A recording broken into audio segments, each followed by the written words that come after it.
बुल्ढाना जिले में बैंकों में 5 दिवसीय कार्य सप्ताह की मांग को लेकर आज देशव्यापी हड़ताल का असर साफ तौर पर देखने को मिला। United Forum of Bank Unions के आह्वान पर 27 जनवरी को बैंक कर्मचारियों ने काम बंद कर विरोध दर्ज कराया। इसका असर एसबीआई, पीएनबी और बैंक ऑफ बड़ौदा समेत तमाम राष्ट्रीयकृत बैंकों पर पड़ा और कामकाज पूरी तरह ठप रहा। बुल्ढाना जिले के खामगांव में स्टेट बैंक ऑफ इंडिया शाखा के सामने बैंक कर्मचारियों ने जोरदार नारेबाजी की और केंद्र सरकार व इंडियन बैंक्स एसोसिएशन की नीतियों का विरोध किया।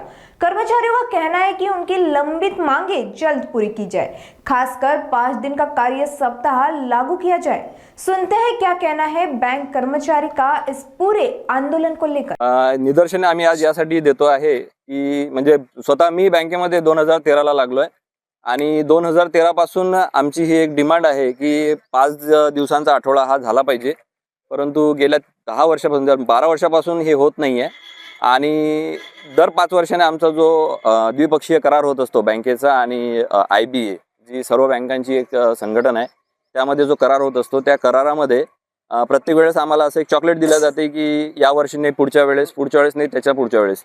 परंतु आता जो गेला नेमकाच 2023 मध्ये जो आमचा द्विपक्षीय करार संपला आणि झाला नव्याने, त्यामध्ये त्यांनी आम्हाला लेखी दिलं आहे की आम्ही यावेळेस तुमचा फ्रायडे बँकिंग हा करू।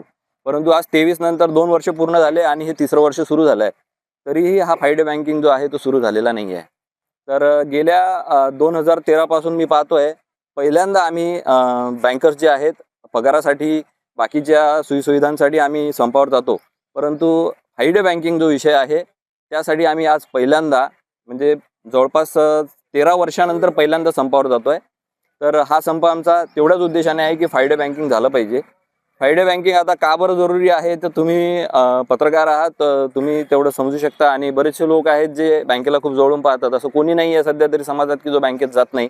त्या लोकांना माहिती आहे की बँकेचे जे कर्मचारी आहेत ते कोणत्या परिस्थितीमध्ये काम करतायत आणि किती त्यांच्यावरती स्ट्रेस आहे। आमचं आंदोलन तर आज हा आजचा दिवस आहे। गेल्या 8 दिवसापासून आमचे वेगवेगळ्या प्रकारचे निदर्शनं सुरू आहेत, जसे की ब्रांचमध्ये बॅच लावून बसणे, त्यानंतर वेगवेगळे निवेदनं देणे, त्यानंतर आज जो आहे हा आजचा शेवटचा दिवस आहे सध्या तरी, कारण संपाने हा शेवट होणार आहे आणि इथून पुढे जर हे असंच राहिलं तर हे आंदोलन आणखी तीव्र होणार आहे।